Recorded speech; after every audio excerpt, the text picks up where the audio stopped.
Nessa tarde nós vamos apresentar alguns dos eventos finais. Eu não vou me aprofundar muito em cada um desses eventos, porque cada um deles dá para falar muito tempo, dá para uma semana de oração inteira. Nós vamos tentar extrair desses eventos aquilo que é importante para nós na prática hoje, porque muitas vezes a gente estuda profecias, mas de uma forma muito filosófica, sabe? Muito teórica, e eu prefiro trazer para esse lado o que isso interfere na minha vida hoje, a prática da coisa. Então nós vamos passar por alguns dos eventos que nós vamos viver daqui até o retorno de Cristo. Começando com esta informação bíblica: já é hora de despertarmos do sono. E o apóstolo Paulo falou que a nossa salvação estava mais próxima de nós hoje do quando aceitamos a fé. Isso ele escreveu há muito tempo. Imagine quão próximo está a nossa salvação hoje. Isso não é bom?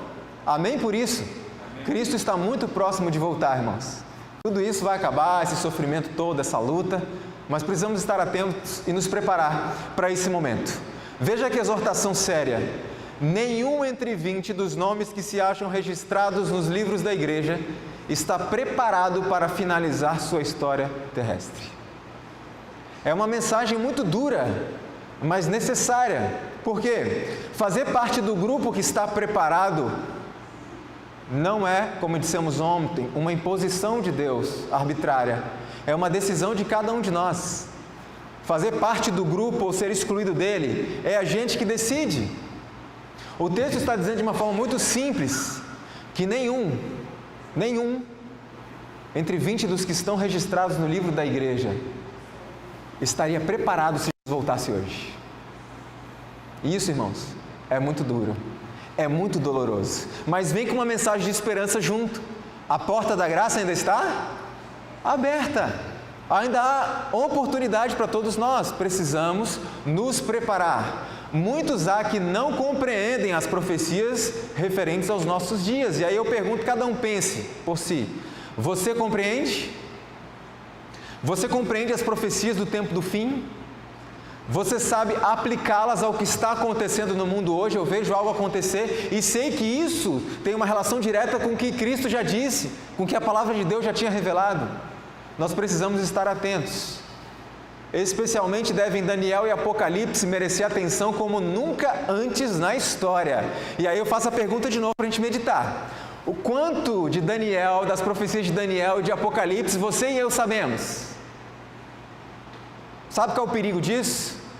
Primeiro lugar, porque as profecias de Daniel, por que merece um estudo especial agora como nunca antes? Porque nesses livros estão as profecias do que vamos enfrentar. E nós precisamos conhecer isso, para que possamos nos preparar. E o segundo ponto: esta é a mensagem que precisamos pregar ao mundo. Eu costumo dizer o seguinte, como eu falei algo ontem à noite: muitas vezes nos preocupamos bastante com obras de caridade. Não há problema nenhum. Deus nos chamou para representarmos o seu caráter, e Deus é amor. E nós, por sermos seus representantes, amamos o próximo.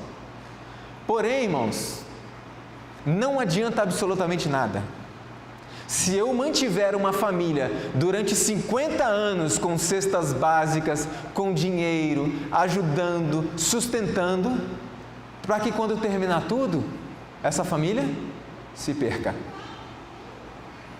Então façamos obras de caridade, pratiquemos o amor ao próximo, mas não esqueçamos que precisamos avisar as pessoas do que está para sobreviver sobre a terra. Elas precisam se preparar.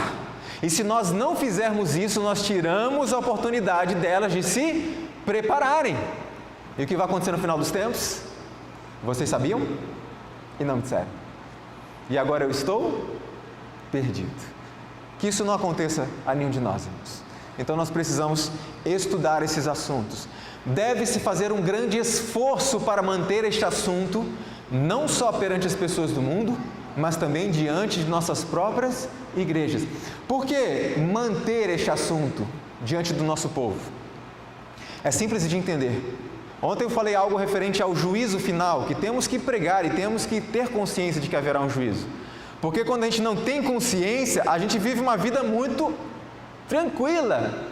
muito confortável com os nossos pecados, sim ou não? Lembra de Félix que vimos ontem? Quando Félix estava muito confortável com seus pecados e o apóstolo Paulo falou: Félix, está vindo um juízo. Ele ficou aterrorizado. De repente ele não estava mais tão confortável com os pecados. Então nós precisamos manter isso. Por quê? Quando alguém traz uma mensagem de despertamento à igreja, uma mensagem sobre a volta de Cristo, sobre os eventos finais, as profecias do fim, a igreja se mexe. Pessoas são despertadas. Porém, quando é que esse assunto vai ser falado novamente? Daqui a 6 meses? O que acontece nesse período de 6 meses? As pessoas voltam a esfriar. Por isso que a irmã White disse: mantenha esse assunto diante do povo e as pessoas do mundo, para que se crie em nós um senso da nossa responsabilidade, para que se crie em nós um sentimento de reverência e de compromisso com as coisas de Deus, porque o fim está muito próximo. Ninguém pense que está isento do perigo de ser pego de surpresa. Ninguém pense que está isento de ser pego de surpresa pelos eventos que virão. E a irmã White diz assim: os acontecimentos finais serão muito rápidos. Ou seja, aqueles que esperam acontecer algo grande para começar a se preparar, não terão tempo, porque quando vier um acontecimento grande, virá outro, e outro, e outro, e outro, e a porta da graça fecha. E não vai dar tempo. O momento de preparo é agora. Veja, por que é importante para nós estudarmos as profecias? A Bíblia nos diz: mas vós, irmãos, já não estáis em trevas, para que aquele dia vos surpreenda como um ladrão. Não durmamos, pois, como os demais, mas vigiemos e sejamos sóbrios. Por que é importante nós estudarmos as profecias do tempo do fim? Para que esses eventos não nos surpreendam, não nos pegue de surpresa como um ladrão. Olha que detalhe interessante aqui. A Bíblia diz que Cristo viria como um ladrão, ok? E a gente ouve, a gente prega, mas me responda uma coisa: o ladrão avisa quando vai vir na sua casa te roubar? Avisa? O ladrão, ele dá sinais de que está se aproximando da sua casa? Não. Então, como assim Cristo virá como um ladrão, se ele deu inúmeros sinais? Inúmeros avisos para dizer: filhos, eu estou chegando. É simples de entender, irmãos, porque esse texto não se refere à volta de Jesus. Esse texto se refere a um evento que irá determinar o destino de cada alma e que pegará as pessoas de surpresa. Porque nós temos que entender que quando Cristo vier, Ele não vem para salvar pessoas, Ele vem para buscar os que foram salvos. O que vai determinar se eu serei salvo ou estarei perdido é o que acontecer antes da volta de Cristo. E são esses eventos que virão como ladrão e as pessoas não vão perceber até que seja tarde demais. Por isso precisamos estar constantemente em estudo da palavra e em oração diária. Por que os judeus rejeitaram a Jesus Cristo? Alguém já parou para pensar? Existiam profecias claras e evidentes a respeito da vinda do Messias? Sim. E por que mesmo assim rejeitaram? 2 coisas. Aliás, 3. Primeiro, os judeus não estudavam o quê? Profecias. Não estudavam. Poucos estudavam. Segundo ponto, como eles não estudavam profecias, quando Cristo veio, eles tinham que perguntar para alguém que se dizia conhecedor, sim ou não? E eles foram perguntar para quem? Fariseus. É o Messias esse aí? E os fariseus disseram? Não. E eles acreditaram e rejeitaram a Cristo. Terceiro ponto, por que os judeus rejeitaram a Cristo? Porque eles inverteram as profecias. Haviam 2 profecias da vinda de Cristo, a primeira e a segunda vinda. Ok? Eles inverteram. Eles acharam que Cristo vinha na primeira vez como viria na segunda. Quer ver? Eles acharam que Cristo viria como um rei, cheio de glória e majestade, iria livrar Israel do poderio romano. Mas Cristo veio como um servo, um homem humilde, veio ensinar, veio dar exemplo, veio salvar as pessoas. Vocês entendem como eles inverteram as coisas? Agora eu pergunto, Temos feito a mesma coisa, irmãos? A mesma coisa. Invertemos as profecias. Mas como assim, Leandro? Nós acreditamos que Cristo agora virá como um servo, como um homem simples, que vem para salvar, para perdoar. Só que dessa vez, Ele vem como um rei. Vocês entendem como a gente repete os mesmos erros? Agora Ele vem como rei. Agora Ele não vem para perdoar e salvar. Agora Ele vem para buscar aqueles que foram perdoados e salvos. Então precisamos estar atentos. E quando eu me deparo com esta imagem, irmãos, e me coloco no lugar deste homem, eu tremo, porque eu não me sinto pronto para este momento. Você se sente? E é bom que a gente não se sinta pronto, porque cada vez mais a gente vai buscar o quê? A Cristo, cada vez mais. Não cometamos o erro comum à Laodiceia. Já estou rico, já estou abastado, não preciso de mais nada. Tenham muito cuidado com isso. Há na igreja muitos achando que compreendem aquilo em que creem, porém, quando sozinhos, forçados a explicarem por si mesmos suas crenças, percebem que suas ideias são confusas em relação ao que têm aceito como verdade. É importante nós lembrarmos que Cristo não vai nos salvar em grupo, Ele vai salvar cada um individualmente. A palavra de Deus diz que nós temos que estar preparados para dar àqueles que nos pedirem o quê? A razão da esperança que é em nós, a razão da nossa fé. E muitas pessoas saem alegremente pelas ruas da cidade, não estou dizendo que isso é errado, distribuindo livros, folhetos, participando do trabalho missionário. Isso é lindo. Só que tem um detalhe: se em algum momento a pessoa para quem você entregou o folheto te pegar pelo braço e disser, me explica isso daqui. Ah, peraí que eu vou chamar o pastor Joel. Não. Me explica, você. É você, eu quero entender isso aqui. Quando nós somos separados do nosso grupo e alguém nos confronta, só eu e ele, na faculdade, no trabalho. E a irmã White diz que muitos não sabem aquilo que acreditam, acham que sabem aquilo que creem, mas quando estão sozinhos, não conseguem defender a sua fé. Então isso é muito sério, nós precisamos estudar, precisamos buscar o Senhor, precisamos orar para recebermos sabedoria do Espírito Santo, para que possamos dar às pessoas que pedirem a razão da esperança que há em nós. Agora veja, acham-se diante de nós provações com que nunca sonhamos. Olha como isso aqui é importante e sério. Você acha que Moisés sofreu? Você acha que o apóstolo Paulo sofreu, Estevão, os mártires da Idade Média? Você acha que sofre? Todos nós passamos por lutas, né, irmãos? Todos nós. Mas a profecia diz assim, que acham-se diante de nós, está vindo por aí uma provação com que nós nunca sequer sonhamos.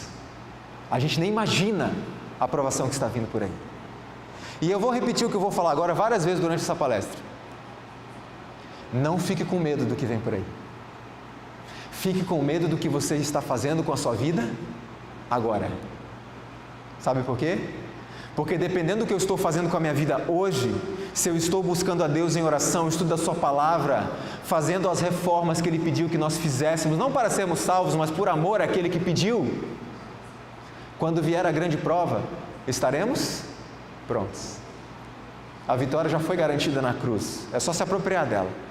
Então essas mensagens são para despertar, não para causar pânico. Então não tenha medo do que vai acontecer, tenha medo do que está acontecendo agora na sua vida. É isso que precisamos lembrar.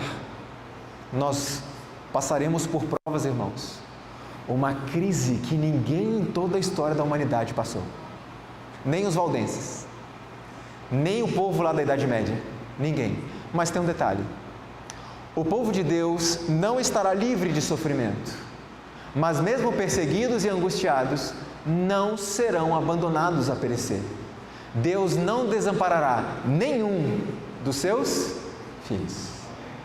Então, eu repito, não tenha medo do que vai acontecer. Tenha medo do que está acontecendo hoje, na sua e na minha vida. Precisamos despertar enquanto há tempo, porque os acontecimentos finais serão muito, muito rápidos.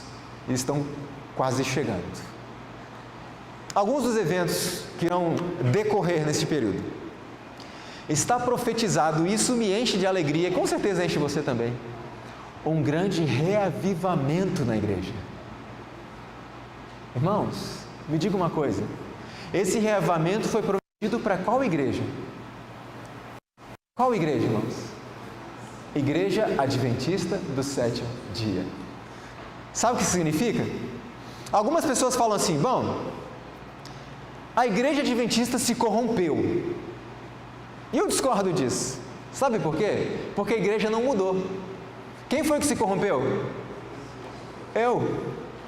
Porque a Bíblia é a mesma, o Espírito de Profecia é o mesmo, o manual da igreja está aí, os documentos oficiais da igreja estão aí, então as orientações não mudaram, mas eu mudei. Então eu me corrompi e trouxe a minha forma corrupta de viver para dentro da igreja. Só que algumas pessoas fazem o seguinte, diante desse contexto. Bom, como a igreja se corrompeu, eu não vou mais para a igreja. Porque eu não me corrompi, então eu vou ficar em casa, eu vou fazer meus cultos em casa. Vou adorar Deus em casa. Eu pergunto, nós podemos adorar Deus em casa? Sim ou não? Não só podemos, como devemos.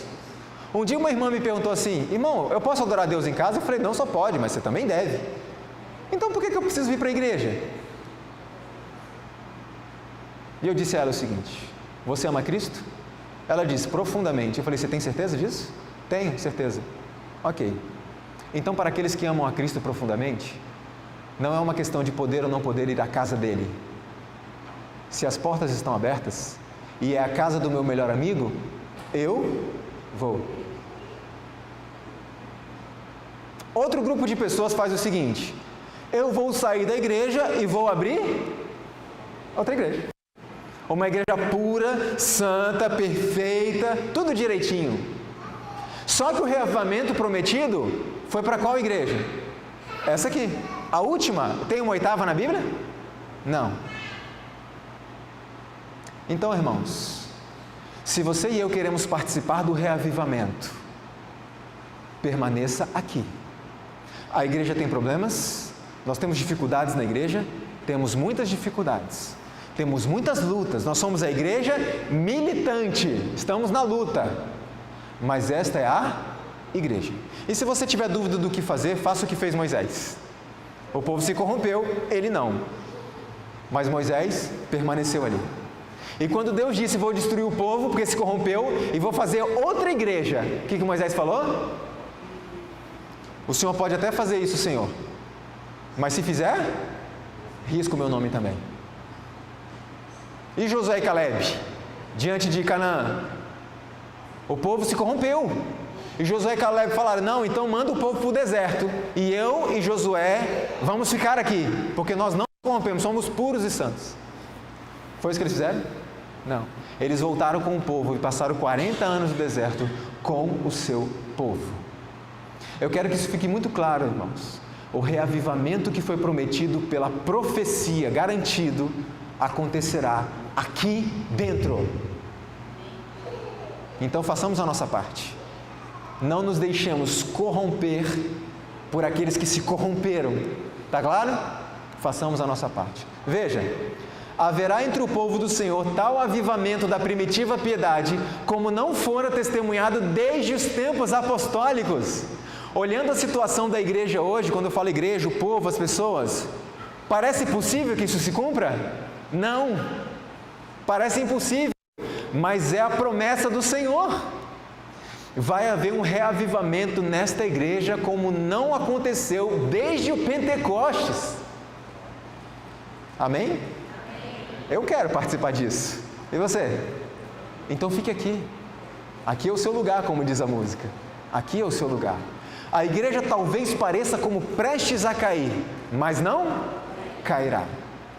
Cumpre-nos mediante confissão, humilhação, arrependimento e fervorosa oração, cumprir as condições estipuladas por Deus. Só podemos esperar um reavivamento em resposta a... Me diga uma coisa, o que significa só? Só é só. Ou seja, não haverá reavivamento sem oração. Alguns me perguntam assim: Leandro, como é que eu posso saber se eu estou no caminho do arreavamento, no caminho da santificação? Como é que eu posso saber? É simples. Quanto tempo você passa em estudo da Bíblia e oração todos os dias? Simples assim. Porque só podemos esperar ser avivados em resposta à oração. Onde não há oração, não há arreavamento. Preste atenção nisso, irmãos. Nós não vamos ser reavivados pela nossa música. Não vamos ser reavivados pelos nossos programas, pela nossa criatividade. Nós temos isso de sobra. Nós só seremos reavivados se gastarmos tempo em oração. E sabe o que me preocupa? Sabe qual é o culto menos frequentado da igreja hoje? É o culto de oração. Por isso que nós olhamos para essa profecia e pensamos: não tem condição de uma profecia dessa se cumprir, um reavivamento assim, de ver a igreja lotada como era há 20 anos atrás? Quantos já estavam na igreja na década de 80, além de mim? Irmãos, quarta-feira à noite, na década de 80, cheguei atrasado na igreja, não tinha lugar para sentar. Sim ou não? JA? Super lotado. E o que tinha no JA de tão atrativo? Nada, entre aspas, estudo, às vezes de Daniel e Apocalipse. Nada de especial. Mas o que nós tínhamos? Qual era o nosso prazer? E eu fiquei recordando enquanto cantávamos esses hinos. Irmãos, o prazer da juventude naquele tempo era estar juntos na igreja adorando ao Senhor. Só. Eu lembro que a gente saía do culto sábado pela manhã. Sabe qual era a conversa na pracinha? Eu frequentava a igreja do Ibis. Sabe qual era a conversa na pracinha? Você vai na liga? Você vem na liga? Liga? Lembram da liga? Você vem na liga? Vamos nos encontrar em tal lugar, vamos vir juntos. E nós lotávamos a igreja. E cantávamos, e estudávamos a Bíblia. Era isso que a gente tinha. E as igrejas lotadas. Hoje nós queremos criar uma série de coisas para atrair, e as igrejas estão cada vez mais vazias. Qual é o problema? Só podemos esperar que a igreja seja reavivada em resposta ao quê? À oração. É disso que precisamos. Quando buscarmos a Deus em oração fervorosa, precisamos de mais cultos de oração. Precisamos resgatar algo que morreu há algum tempo, chamado vigílias. Na minha infância nós tínhamos vigílias de 6 da tarde às 6 da manhã, e não era de vez em quando. E a igreja? Cheia, superlotada. E precisamos resgatar isso, precisamos orar. Mas Satanás, ele não é bobo, ele conhece, ele sabe o que vai acontecer. Por isso ele precisa criar uma contrafação. Ele precisa criar algo parecido com o reavivamento verdadeiro, então ele cria um reavivamento falso. E eu pergunto, qual é a base desse falso reavivamento? Veja, o inimigo deseja atrapalhar esta obra, e antes que chegue o tempo para tal movimento, introduzirá uma contrafação. Como que isso vai funcionar? Avivamentos populares são muitas vezes levados a efeito, despertando-se as emoções, satisfazendo-se o amor ao que é novo e surpreendente. Emoções. Primeiro ponto, é pecado ter emoções? Deus criou as emoções. A vida cristã é emocionante ou não, irmãos? Quando Cristo voltar, se nós não nos emocionarmos com a cena, nós temos um problema muito sério. Sim ou não? Se você escutar uma música e essa música te levar a chorar, isso não é pecado. Tá claro, irmãos? O culto, o apóstolo Paulo diz que é um culto que racional. E algumas pessoas acham, não, então se eu estou me sentindo alguma emoção, isso é pecado. Não é. Só que a emoção, ela deve ser controlada e fruto do quê? Da razão, do entendimento. Por que você se emocionou? Porque eu compreendi isso. É assim.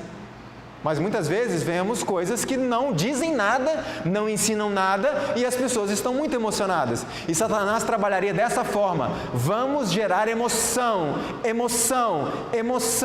E quando a emoção domina a razão, não há razão. Agora veja que interessante, qual que é o problema disso? O irmão White fala: conversos ganhos dessa maneira, com o sensacional, têm pouco desejo de ouvir a verdade bíblica, pouco interesse no testemunho dos profetas e apóstolos, a menos que o culto assuma algo de caráter sensacional, não lhes oferece atração. E aí a gente começa a entender hoje porque que muitas vezes, em muitas das nossas igrejas, se houver uma pessoa famosa, como é que fica? E se houver apenas a pregação da palavra? Ninguém liga. E às vezes a culpa não é das pessoas, a culpa é minha. Sabe por quê? Porque eu as treinei assim. Não é isso que o texto diz? Eles foram convertidos assim, eles foram trazidos para a igreja assim, por meio do show, do sensacional. E algumas pessoas falam: ah, Leandro, culto de quarta-feira à noite, alguns estudam, alguns estão trabalhando. Irmãos, traga uma pessoa famosa, de repente ninguém mais trabalha e ninguém mais estuda. Sim ou não? Estou falando alguma bobagem? Isso é muito perigoso. Olha só que interessante isso daqui. Vocês lembram de Eva? E vocês lembram que Eva tomou do fruto, o comeu, levou para Adão. A minha pergunta é a seguinte: como Eva se sentiu depois de comer o fruto?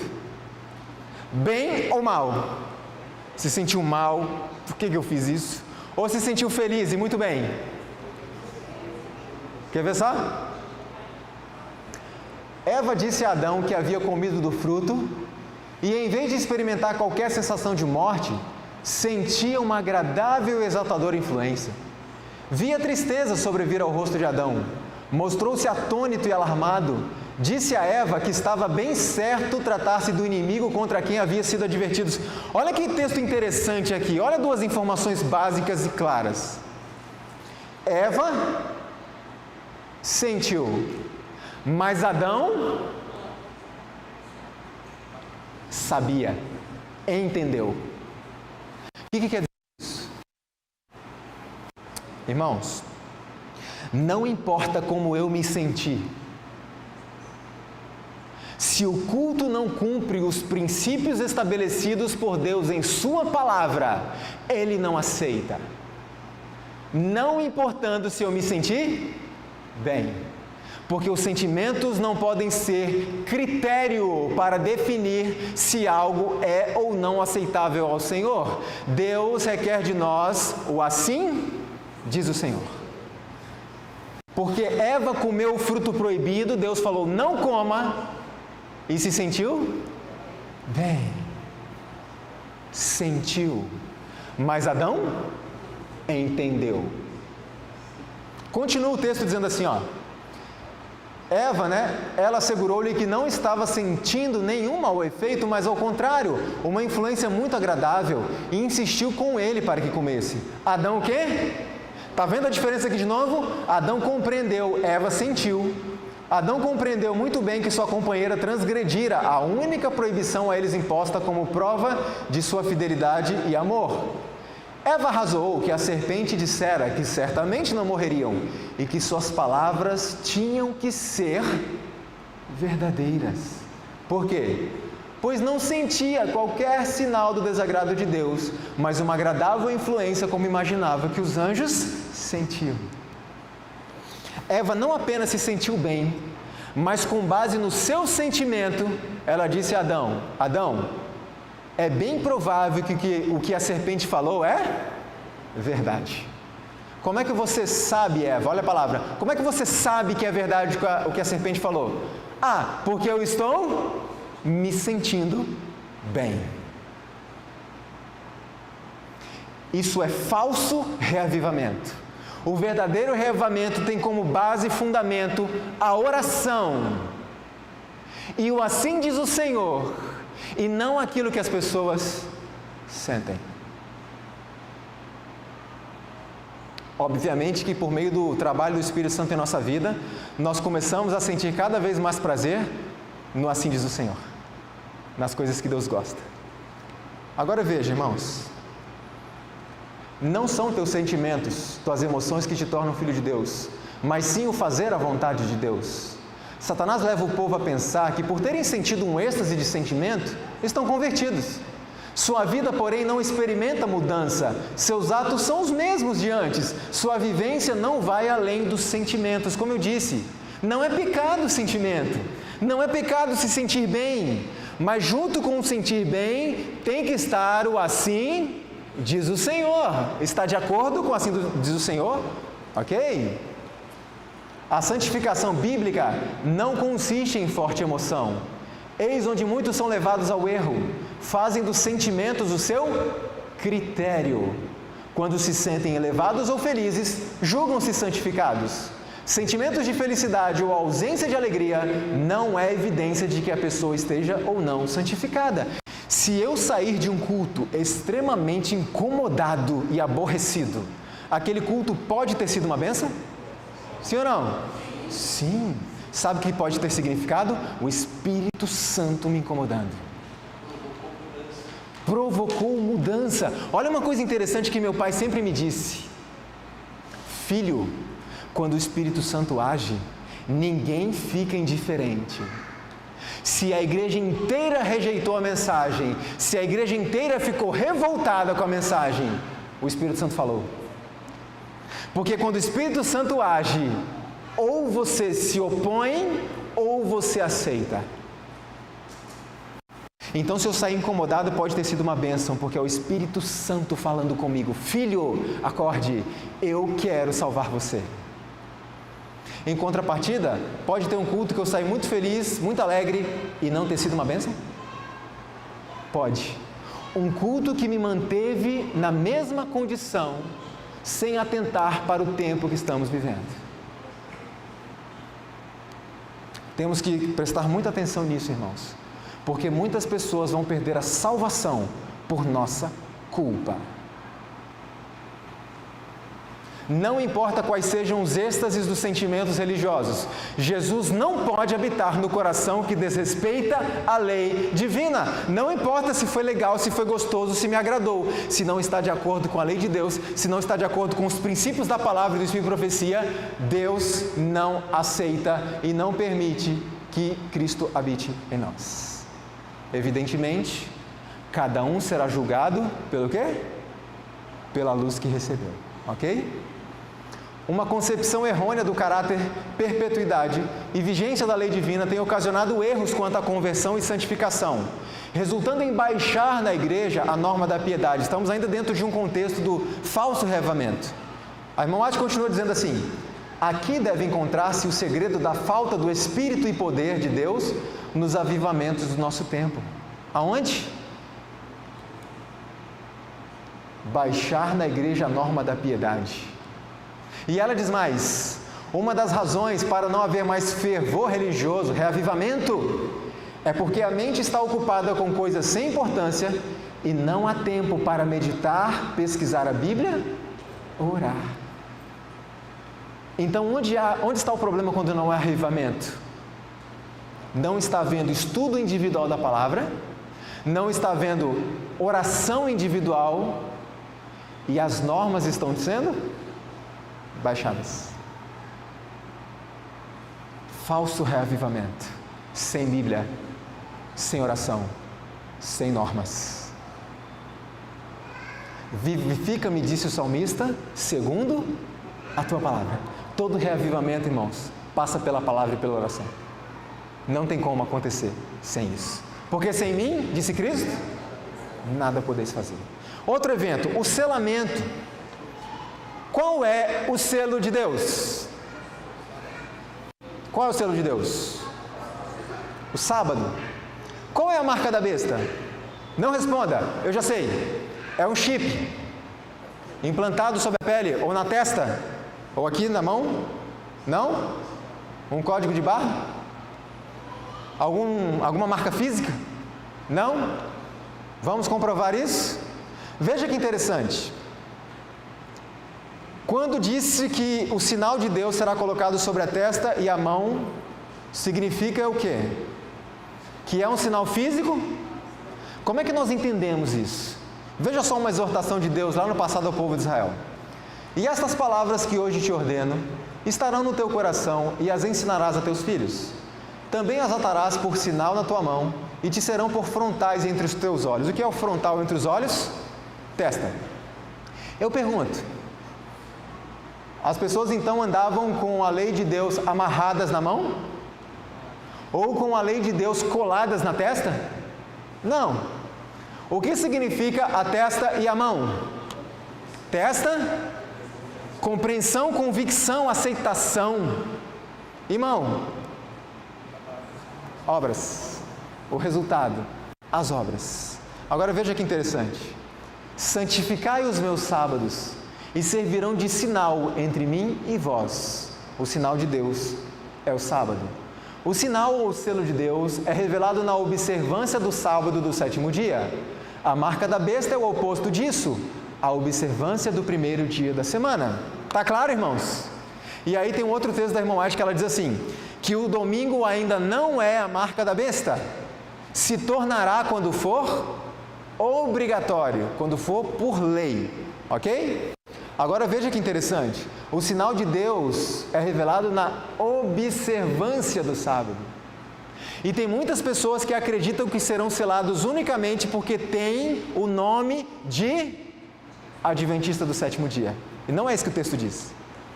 O sinal de Deus será colocado naqueles que observam o sábado.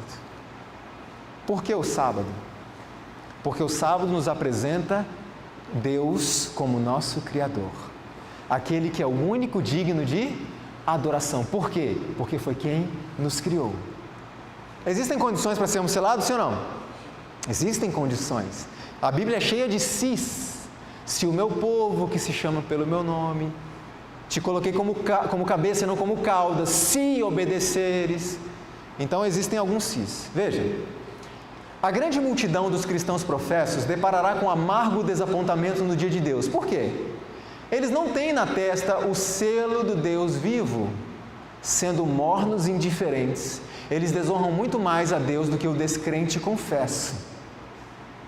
Primeira coisa, o selo de Deus não será colocado à testa de uma pessoa indiferente. O que é indiferença? Algumas pessoas dizem assim, que o contrário do amor não é o ódio. Sabe por quê? Segundo as pessoas. Porque quando você odeia alguém, você está pensando nela o tempo todo. Alguns dizem que o contrário do amor é a indiferença. Tanto faz como tanto fez, você não está nem aí para ninguém. E o que é isso no contexto cristão? É quando pessoas vão às igrejas trazer mensagens de despertamento, mensagens dizendo que Cristo está voltando, não estamos prontos, precisamos nos preparar. E alguns não dão a menor importância. Indiferença. Para mim, entra aqui, sai aqui, tanto faz como tanto fez. Nem todos os que professam guardar o sábado serão selados. Os que professam guardar o sábado serão selados. Muitos há mesmo entre os que ensinam a verdade a outros, que não receberão na testa o selo de Deus. Tinham a luz da verdade, souberam a vontade de seu mestre, compreenderam todos os pontos de nossa fé, mas não tiveram as obras correspondentes. Sabiam a verdade, mas não praticaram a verdade. Estes não receberão o selo de Deus, ainda que sejam adventistas do sétimo dia. O selo de Deus jamais será colocado à testa de um homem ou mulher impuros, cobiçosos, amantes do mundo, de língua falsa ou coração enganoso. A palavra de Deus diz: não ameis o mundo, nem o que no mundo há. Se alguém ama o mundo, o amor do Pai não está nele. Porque aquele que se fizer amigo do mundo, constitui-se o quê? Inimigo de Deus. E eu não preciso dizer para vocês o que é ser amante das coisas do mundo. Quando falamos de coisas do mundo, pense naquilo que você ouve, pense naquilo que você assiste, pense naquilo do que você se alimenta, pense na maneira como você se veste. Ah, Leandro, mas isso é salvação pelas obras. Não, nós vimos ontem. Qual é o plano de Deus? Se fazer conhecido por meio de nós. E quem é que faz isso em nós? Ele. E nós precisamos permitir. Como? estudo da Bíblia diário, oração diária e as reformas necessárias para sua mente estar apta a compreender, a captar as impressões do Espírito Santo. O selo do Deus vivo só será colocado sobre os que possuem uma semelhança com Cristo no caráter. Semelhança é igualdade, irmãos? Sim ou não? Não. Qual é a diferença do caráter de Cristo para o nosso? Uma coisa: o caráter de Cristo nunca foi manchado pelo quê? Pelo pecado. O nosso já foi. Então nós precisamos entender, como falamos ontem, que Deus tem um alvo o quê? Elevado para os seus filhos. Elevado. Nenhum de nós jamais receberá o selo de Deus enquanto o caráter tiver uma nódoa ou mácula sequer. Cumpre-nos remediar os defeitos de caráter, purificar de toda contaminação o templo da alma. Os que se estão unindo com o mundo, se amoldando ao modelo mundano, estão se preparando para o sinal da besta. Os que desconfiam do eu, que se humilham diante de Deus e purificam a alma pela obediência à verdade, estão recebendo o molde divino e preparando-se para receber na fronte o selo de Deus. Quando vir o decreto e o selo for aplicado, seu caráter permanecerá puro e sem mácula para toda a eternidade. Esse é o alvo que Deus tem para nós. Agora, o grande problema é quando as pessoas estão buscando o alvo de Deus. Eu preciso ser isso. O que eu falei ontem? Não busque o alvo de Deus. Busque o Deus do alvo. E aí, o que ele vai fazer em minha vida, Leandro? Isso é com ele? Ele pode fazer qualquer coisa. Deus pode fazer até um homem ressuscitar um morto, sim ou não? Deus pode fazer qualquer coisa. O meu apelo, irmãos, é sempre o mesmo. Busque a Deus em estudo da Bíblia, em oração, em obediência. E o resultado disso é com Ele. Ele vai fazer o que precisa ser feito. Está claro? Algumas pessoas, existem dois extremos. Algumas pessoas estão lutando para alcançar o ideal de Deus e lutando: Senhor, peraí, eu vou alcançar, Senhor. Eu errei de novo, mas espera, eu vou alcançar. Não, eu não. E tem outras pessoas que, não, é assim mesmo, a gente é assim mesmo, tanto faz, a gente vai ser assim mesmo. Busque a Deus e deixe que o resto Ele fará. Se você caiu, se você falhou, bem-vindo ao time, eu faço parte do mesmo grupo. Se levante e comece de novo. E você caiu de novo? Se levante e comece de novo. Porque aquele que perseverar até o fim será salvo. Jesus não muda o caráter em sua vinda. A obra de transformação precisa ser feita agora. Nossa vida diária está determinando o nosso destino eterno. Quando vier decreto dominical, decreto de morte, perseguição e etc., não tenha medo, sabe por quê? Irmãos, aqueles que receberão o selo de Deus ou que receberão a marca da besta, já estão sendo preparados hoje. Hoje. E quando a marca da besta surgir, quando a imagem da besta, a estátua de Nabucodonosor for erigida, essas pessoas já estarão treinadas para se curvarem. Então precisamos buscar a Deus hoje, todos os dias, irmãos, entendam isso de uma vez por todas. E eu pergunto, quanto tempo a gente está passando estudando a Bíblia e orando diariamente? Nós não vamos vencer sem isso. Não adianta, não vamos vencer sem isso. Quando Ele vier, não nos há de purificar de nossos pecados, remover de nós os defeitos que há em nosso caráter, ou curar-nos das fraquezas de nosso gênio e disposição. Se acaso essa obra houver de ser efetuada em nós, sê-lo-á totalmente antes daquela ocasião. E eu repito o que eu falei ontem, e hoje também, isto não, o ideal de Deus não é a imposição de Deus, é uma promessa. Deus não está dizendo, você tem que ser assim, senão eu não te aceito. Deus está dizendo, filho, em nome de Jesus, deixa eu fazer isso em sua vida. Eu posso. Está claro, irmãos? Existem muitas pessoas desanimando na fé, porque estão tentando levar uma vida que eles não conseguem levar sem Cristo. E Cristo só diz isso, filho, deixa eu fazer, eu posso fazer. O que eu preciso fazer, Senhor?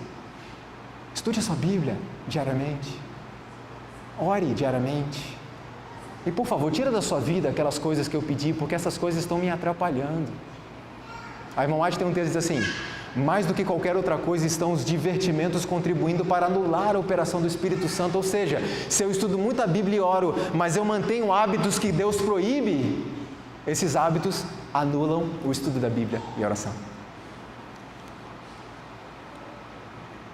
Permanecei em mim e eu em vós, porque sem mim nada podeis fazer, nada podeis fazer. E nós poderemos dizer, se permanecemos em Cristo, como o apóstolo Paulo: já não vivo eu, mas Cristo vive em mim. Esse é o ideal de Deus para a nossa vida, Cristo vivendo em nós. Chuva serôdia. O que é a chuva serôdia? Alguns dizem assim: chuva serôdia é o poder do Espírito Santo. E eu pergunto: o Espírito Santo está entre nós hoje? Há poder do Espírito Santo entre nós hoje? Então a chuva serôdia não pode ser só o poder do Espírito Santo, tem que ter algo mais. O quê? O poder do Espírito Santo, o derramamento do Espírito Santo de uma forma mais intensa, copiosa, torrencial. Agora tem um detalhe importante, irmãos.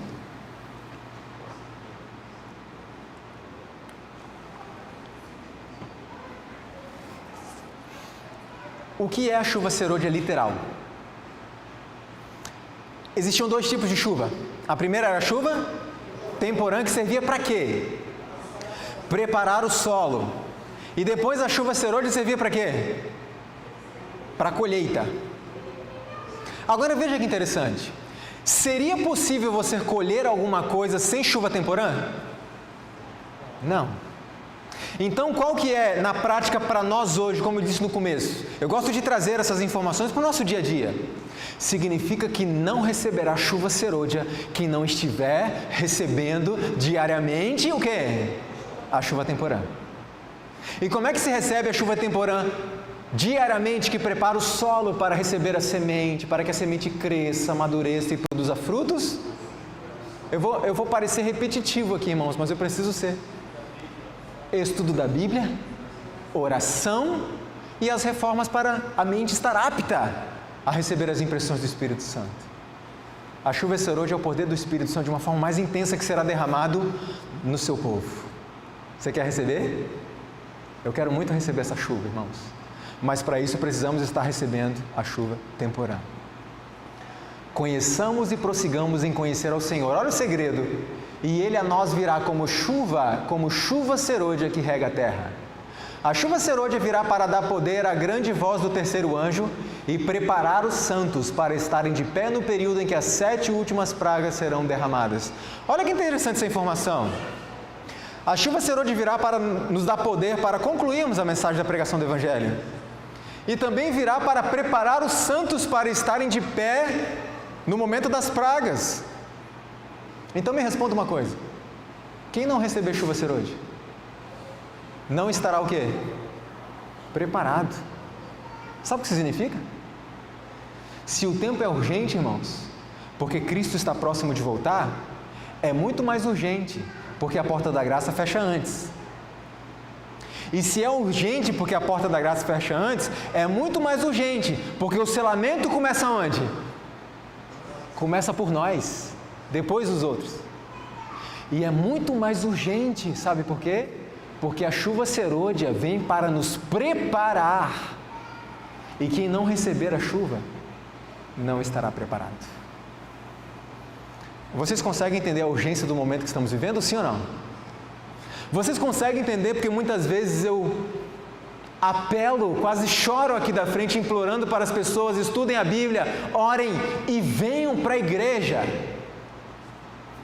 Venham para a igreja, sábado, domingo, quarta, semana de oração, venham. Todos nós já ouvimos falar pelo menos uma vez sobre a parábola das 10 virgens. Eu não sei quantos de nós já nos debruçamos sobre essa parábola para estudar a fundo. Tivemos uma vigília na nossa casa um tempo atrás que ficamos 3 horas só nela. Né? Margarete e Josimar estavam lá conosco, só vasculhando as lições que tinham ali. Evidentemente, irmãos, com o que para nos apoiar nesse estudo? Espírito de profecia, o testemunho de Jesus Cristo, Porque não é uma questão de inventar novas doutrinas, temos que ter fundamento para aquilo que acreditamos, que seja o correto. Veja, algumas lições que tiramos dessa parábola. Primeiro, quantas eram virgens? Todas. E o que representa a virgindade na Bíblia? Fé pura, professaram uma fé pura, pureza. Então todas professavam uma fé pura, professavam uma fé pura. Quantas tinham lâmpada? Todas. O que representa a lâmpada? A lâmpada, a palavra de Deus. Quantas tinham luz? Todas tinham luz, todas as 10 tinham luz. Quantas tinham azeite? Todas tinham azeite. O que é o azeite? O Espírito Santo. O que é a luz? A luz? O testemunho. Vós sois a luz do mundo. A lâmpada, a palavra de Deus, a luz do nosso testemunho. Então todas professavam uma fé pura, todas tinham a palavra de Deus, todas davam um bom testemunho e todas a princípio tinham o quê? O Espírito Santo. Olha só, aqui não está falando de um grupo que é hipócrita. Os hipócritas são tratados na parábola que vem antes, a parábola do servo mau. Aqui não é um grupo que tem 5 pessoas ali legais e 5 hipócritas, não é isso. Agora veja que interessante, qual era a diferença entre elas? Vocês percebem que elas eram muito parecidas? Qual era a diferença? O que as diferenciou? Agora vem a pergunta. Quantas tinham azeite, nós perguntamos? Todas, certo? Mas o diferencial era o seguinte: 5 delas tinham azeite na lâmpada e aonde mais? No vaso, na vasilha, certo? 5 delas tinham azeite na lâmpada, mas não tinham aonde? Na vasilha, no vaso. Eu pergunto, o que representa o vaso? Eu quero ser, Senhor amado. O quê? O que representa o vaso? O vaso sou eu, o vaso é o meu interior, eu. Então aqui está a diferença, elas eram muito parecidas, todas elas. Pregavam a verdade presente, aguardavam ansiosamente o noivo, tinham a Bíblia, ensinavam a Bíblia, davam um bom testemunho. E até pessoas se convertiam pelo testemunho dela, porque havia azeite aonde? Ali na lâmpada. Mas tem um detalhe, elas não tinham azeite aonde? Em si mesmas. Ou seja, a sua pregação pode ter levado muitas pessoas à salvação, à conversão aos pés de Cristo, mas a sua pregação não mudou a sua própria vida. Não tinham o Espírito Santo na sua vida. A irmã White diz em Parábolas de Jesus, além de outras coisas, que as virgens loucas são aquelas pessoas que vão, estou usando as minhas palavras, que vão na empolgação da galera. Sabe? Vamos lá, vamos pregar, vamos defender esta verdade, é a nossa verdade distintiva. Temos que defender verdade presente, é isso, vamos pregar. Mas a verdade presente não está mudando quem? Seu próprio coração. E eu pergunto, qual foi o momento em que elas perceberam que não tinham azeite no vaso? Quando foi ouvido o alto clamor, aí vem o noivo.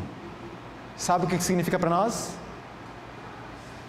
Que aqueles que não receberem a chuva serôdia só se darão conta disso quando for tarde demais. Quando vier o alto clamor do terceiro anjo para finalizar a mensagem, é quando muitos perceberão: não recebi chuva serôdia. E eu pergunto, aquelas 5 entraram para a festa? Tiveram outra chance? Não. Por isso, quando que é o momento de enchermos os nossos vasos do Espírito Santo? Hoje. Eu posso ter muito azeite na minha pregação, muito Espírito Santo, e as pessoas se convertem, mas e em mim? E lembre-se de uma coisa, por não terem o Espírito Santo no vaso em si mesmas, o que aconteceu com a sua lâmpada? Mais cedo ou mais tarde, apaga. É isso que acontece.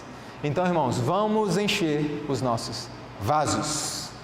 O que fazer para receber a chuva serôdia? Orar, orar e orar. Estudo incessante da palavra de Deus, reavivamento e reforma, deixar de lado a contenda e a dissensão que há entre nós, desimpedir o caminho. Veja, não podemos avançar na experiência cristã enquanto não afastarmos de nosso caminho tudo quanto nos separe de Deus. Isso é um trabalho nosso, Deus não vai fazer. Existem coisas que impedem que Deus entre na nossa mente. Deus não pode preencher um vaso que está cheio até a tampa. Mas, Senhor, eu estou orando, eu estou estudando a Bíblia. E Deus fala, mas filho, o teu vaso está cheio de outras coisas. Ore, estude a Bíblia, mas esvazie essas coisas, para que eu possa encher das coisas celestiais. Se o povo de Deus não fizer esforços de sua parte, mas apenas esperar que sobre eles venha o refrigério, para deles remover os defeitos e corrigir os erros, serão achados em falta. Tem muita gente achando assim, eu vou viver minha vida do jeito que eu quero, e quando vier a chuva serôdia, pá, eu vou ser transformado imediatamente. Não se engane, isso não vai acontecer. Só vai receber chuva serôdia quem está recebendo a chuva temporã, todos os dias. O poder de Deus, aliado ao esforço humano, operou em nosso proveito uma gloriosa vitória. Nosso esforço se deve sempre unir ao divino. Se trabalharmos para vencer todo o defeito de nosso caráter, Deus nos dará mais luz, força e auxílio, como dissemos ontem. Eu me esforço pela faculdade, eu me esforço pelo trabalho, eu me esforço para ter várias coisas porque eu quero aquilo. E eu não me esforço para vencer o pecado, então Deus entende que eu não quero. E Ele respeita. Mas quando Ele me vê me esforçando para vencer os meus defeitos de caráter, Ele olha para mim, sorri e pensa, o Leandro, coitado, não vai vencer nunca sem mim. Mas ele está se esforçando tanto, ele está mostrando tanto que ele quer isso, que eu vou ajudá-lo, que eu vou dar o meu poder para ele. Está claro, irmãos? Esforça-te, que eu te ajudo. Ou seja, o texto está dizendo assim, não se esforce e eu não te ajudo. Então precisamos nos esforçar, mas nosso esforço é sempre insuficiente. Os anjos, ao perceberem que estamos fazendo o último esforço possível para sermos vencedores, realizarão sua parte, e sua luz brilhará em torno de nós, dissipando a influência dos anjos maus que nos rodeiam. Criarão uma fortificação semelhante a muros de fogo à nossa volta, quando nós tivermos feito o último esforço possível. Como eu disse ontem, o esforço, aliás, o poder de Deus não vem em substituição ao esforço, mas em socorro. Em socorro. E Deus não fará por nós aquilo que Ele já nos deu capacidade para fazermos. E à medida que usamos a capacidade que Ele nos deu para fazermos, Ele vai fazer o quê? Nos dá mais poder. Porque Deus não vai dar poder para mim se eu vou colocar o poder de Deus na minha gaveta. Vai? Não. Então Ele precisa me ver usando aquilo que eu já tenho para que Ele possa me dar mais. E cada vez mais. Sacudidura. Eu pergunto, quantas pessoas passarão pelo processo de sacudidura? Quantas? Todas passarão. Todos nós seremos sacudidos. O que é a sacudidura literal? Imagine ali, né, como aquele rapaz está ali. Eu gosto de pensar mais na peneira. A pessoa está ali com vários grãos ali dentro, e no meio dos grãos tem uma palhazinha. E ele joga aqueles grãos para cima, sacode a peneira. O que acontece com a palha? Ela voa. Eu pergunto, por que a palha voa? Porque ela é leve. Porque a palha é superficial. Porque a palha não tem conteúdo. Porque a palha não é pesada. Ela é leve.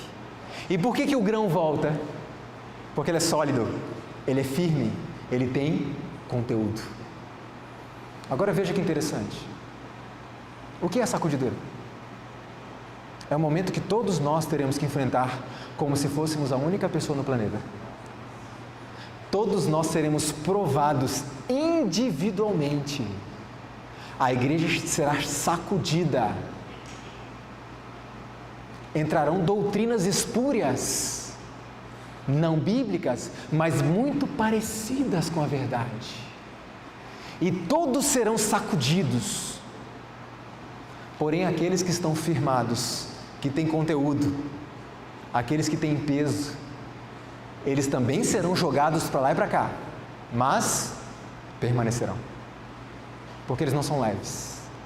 Veja, foi-me mostrado que a sacudidura fora causada pelo testemunho da testemunha fiel aos laodiceanos. Alguns não suportarão esse claro testemunho, se oporão a ele, e isto causará uma sacudidura entre os filhos de Deus. Qual que é o conselho da testemunha fiel aos laodiceanos? O que diz ali? Você acha que é um bom cristão? Você acha que é rico? Abastado? Que não tem falta de nada? Você acha que porque dá estudos bíblicos você é um verdadeiro cristão? Não estou dizendo que isso é errado. Vocês vão entender o que eu estou querendo dizer. Você acha que por distribuir folhetos você é um cristão? Você acha que porque vem na igreja só no sábado de manhã você é um cristão? Porque devolve o dízimo? Você é um cristão porque não trabalha no sábado? Mas você não é. Não é essa a carta, irmãos? A Laodiceia? E eu te aconselho que compre de mim ouro provado no fogo para que te enriqueças, vestes para cobrir a sua nudez, a justiça de Cristo, e colírio para quê? Você é cego. Eu pergunto, para alguém que é muito ativo na igreja, mas não tem uma vida de relacionamento com Cristo, pelo estudo da Bíblia, oração, é uma mensagem dura ou não? Muito, porque ele acreditava que a atividade dele é salvífica, e não é. E muitas pessoas, irmãos, se oporão. Essa mensagem vai ser pregada cada vez de uma forma mais direta. Isso vai causar uma sacudidura entre o povo de Deus. Agora deixa eu dizer uma coisa para vocês. Quem é que provoca em essência a sacudidura? É o Espírito Santo. É Ele. Não é o meu trabalho, não é o seu trabalho, não é o trabalho do pastor Joel, não é o trabalho de nenhum de nós. O nosso trabalho é levar a mensagem que Deus nos trouxe, que Deus revelou para nós e pediu que levássemos. Mas a sacudidura do povo, quem vai causar? É a pessoa do Espírito Santo. Todos os que não estiverem dispostos a assumir uma posição ousada em prol da verdade e a sacrificar-se por Deus e por sua causa, serão joeirados, ou seja, jogados para fora. Olha que informação importante. Como eu disse, eu gosto de pegar isso e trazer para o nosso dia a dia. O que isso importa para mim hoje? Assumir uma posição ousada em prol da verdade. Não é aquele famoso adventista agente secreto. Já ouviu falar dele? Aquele que passa 20 anos numa empresa e ninguém sabe que ele é adventista? Posição ousada, ou seja, quando toda a sociedade está dizendo, é este o dia, eu tomo uma posição ousada. Não, o dia é outro. Não é aquela coisa, veja bem, irmão, até que eu entendo que é mais ou menos, a gente pode até concordar. Não, uma posição ousada. Diante dos meus amigos da faculdade, dos meus colegas de trabalho, posição ousada. E aí quando o seu chefe te chama para trabalhar no sábado, as pessoas ficam aflitas, vão à igreja, pedem oração, irmãos, orem por mim, eu não sei o que fazer. Como não sabe o que fazer? O que temos que fazer? Assumir uma posição ousada em prol da verdade. Chefe, eu não virei, então vou te demitir. Não, o senhor não vai me demitir. Se eu for demitido, é porque Deus permitiu. Mas eu não virei. Ousadia. E a sacrificar-se por Deus e por sua causa. Sabe o que significa isso, irmãos? Eu sempre toco nesse assunto, porque eu quase choro quando eu falo disso. Me dói o coração. Vir ao culto numa quarta-feira à noite é sacrifício ou não é? Humanamente falando, é ou não é? Nós trabalhamos o dia todo. É sacrifício. E a serva do Senhor, inspirada por ele, disse, aqueles que não estiverem dispostos a sacrificar por Deus serão lançados para fora, quando vier a sacudidura. Precisamos fazer, aliás, irmãos, estamos muito aquém do sacrifício, né? muito aquém. Nós precisamos começar a levar as coisas de Deus mais a sério. Sabe o que é um sacrifício? Estudar a Bíblia todos os dias e orar, todos os dias, é sacrifício? Assim, humanamente falando, é muito sacrifício, porque a nossa natureza faz o quê? Nos empurra para não fazer. Agora, à medida que persistimos nisso, se torna o quê? Um prazer. Mas em primeira instância é sacrifício. E mesmo que seja um prazer, às vezes se torna um sacrifício no seguinte sentido. Eu trabalhei de 7 da manhã às 6 da tarde, fui para a faculdade, cheguei em casa às 11 da noite. Que tempo eu tive para Deus naquele dia? De meia-noite às 6. Sim ou não? Se é o tempo que eu tive, eu tenho que usar. É um sacrifício. Porque muitas vezes requer que a gente abra mão daquilo até que a gente precisa. O descanso.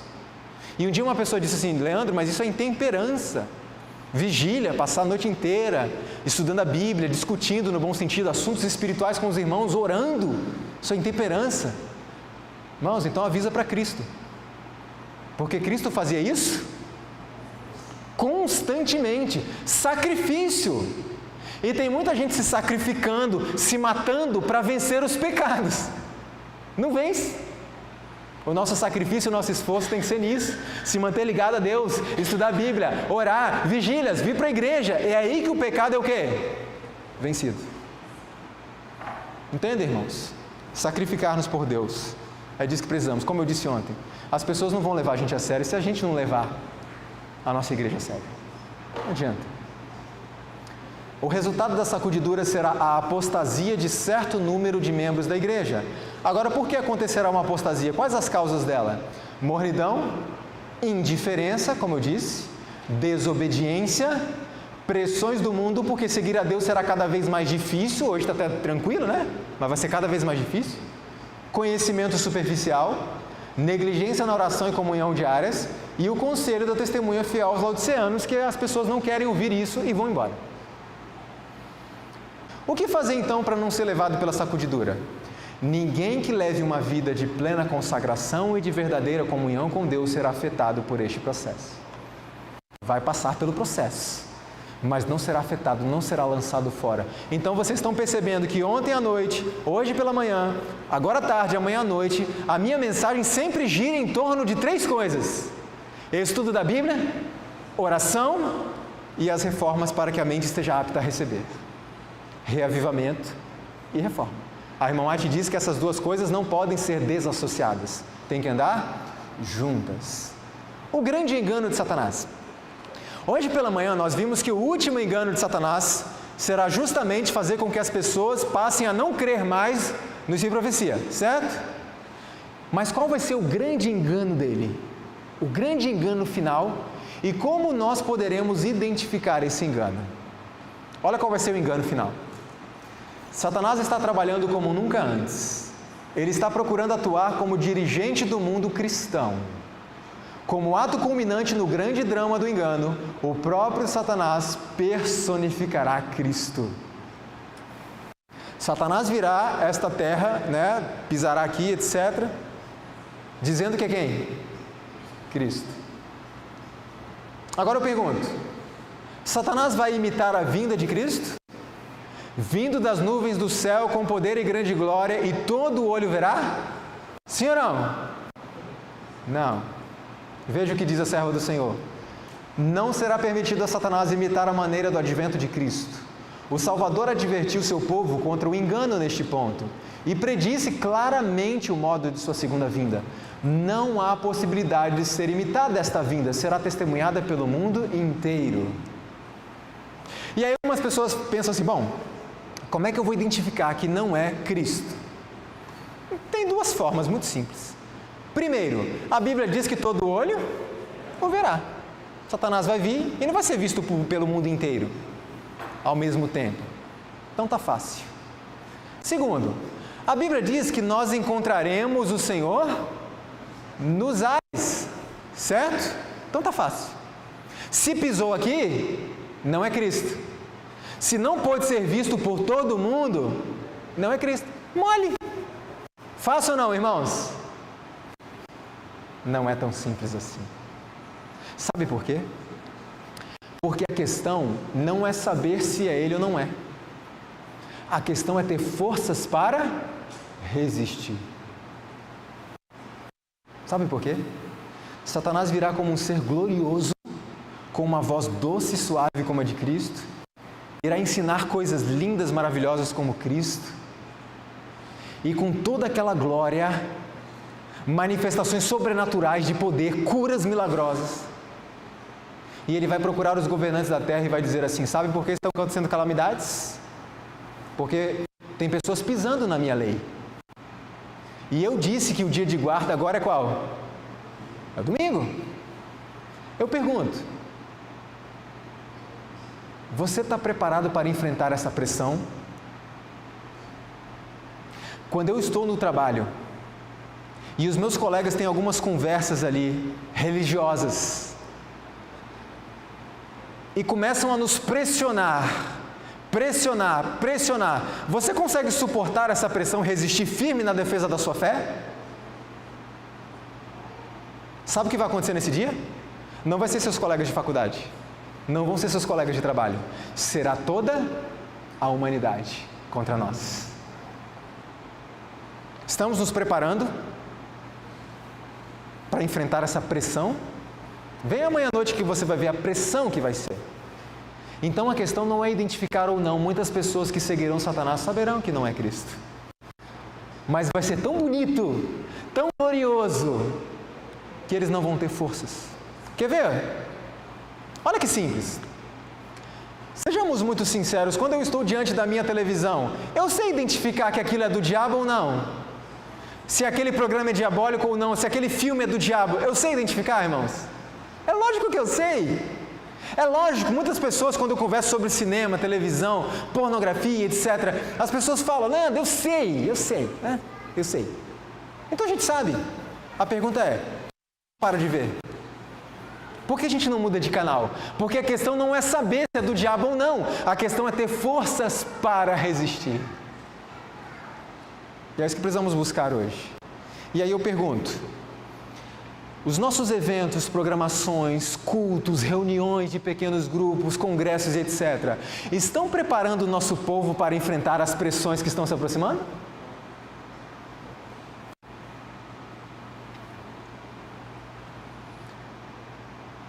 Ló foi instruído por Deus: saia da cidade e não olhe para trás. A sua esposa sabia que não deveria olhar para trás? Sabia que ia morrer se olhasse? E por que olhou? Porque não basta saber, você precisa ter força para resistir. E a força para resistir só se obtém por meio do estudo da palavra, da oração diária, que é o revivamento, e das reformas. Repito, não para sermos salvos pelas reformas, mas para que nossa mente esteja apta a compreender. O autoclamor. O que é o autoclamor? Algumas pessoas creem que o autoclamor é um quarto anjo. Mas o autoclamor não é um quarto anjo. É um novo poder que dará força às 3 mensagens angélicas. Aliás, de uma forma mais intensa, a terceira mensagem angélica. Veja, é a terceira mensagem angélica que deve ser proclamada com alto clamor e regada com o derramamento do Espírito Santo em grande medida. Este anjo não representa uma nova mensagem, mas um novo poder que acompanhará a pregação da tríplice mensagem angélica. E aí eu pergunto, quais são as 3 mensagens angélicas? Lembra quando Cristo falou lá atrás assim: e este evangelho do reino será pregado em todo o mundo? E então virá o fim? Ele disse este. O que quer dizer este? Este não é algum, não é um. Este. Qual? É um definido. Qual é o evangelho do reino? As 3 mensagens angélicas. É este o evangelho do reino. Quais são? Temos que pregar. Quais são? A primeira mensagem angélica fala a respeito de juízo. A segunda mensagem fala a respeito do quê? Da queda de Babilônia. E muitas vezes temos que tomar cuidado, Porque como indivíduos, às vezes nos envolvemos tanto com as coisas de Babilônia, que nós não percebemos que é Babilônia. Terceira mensagem angélica. Qual que é? Fala a respeito de adoração. O cerne do grande conflito. Vamos recapitulá-la. Seguiu-os o terceiro anjo dizendo, com grande voz: se alguém adorar a besta e a sua imagem, receber o sinal na sua testa ou na sua mão, também este beberá do vinho da ira de Deus. É uma mensagem de adoração. A adoração nos lembra o sinal de Deus, que será colocado sobre os que o adorarem. E o sinal de Deus nos lembra o quê? O sábado. Então, qual é a terceira mensagem angélica que deve ser proclamada com alto clamor? O sábado. E muitas vezes, irmãos, eu fico tão triste, porque muitas vezes a gente tem medo de pregar muito abertamente sobre a verdade do sábado. Só que a verdade do sábado é o selo de Deus que irá diferenciar o grupo dos salvos dos perdidos. Eu posso pregar o que for. Se eu não pregar isso, as pessoas serão enganadas. Evidentemente, considerando o fato que cada um será julgado pela luz que pôde obter. Porque tem pessoas que não têm luz porque não querem. Quantos sábados Guilherme Miller guardou? Você crê que ele estará no céu? Eu creio. Martinho Lutero guardou o sábado? Você crê que ele estará no céu? Eu creio, eu acredito nisso. Então cada um será julgado por Deus pela luz que pôde ter. Não entendemos por que essa luz não alcançou o discernimento de homens tão cultos. Deus sabe. E é por isso que eu fico muito feliz de saber que Ele que vai julgar e não nós. Ele é justo.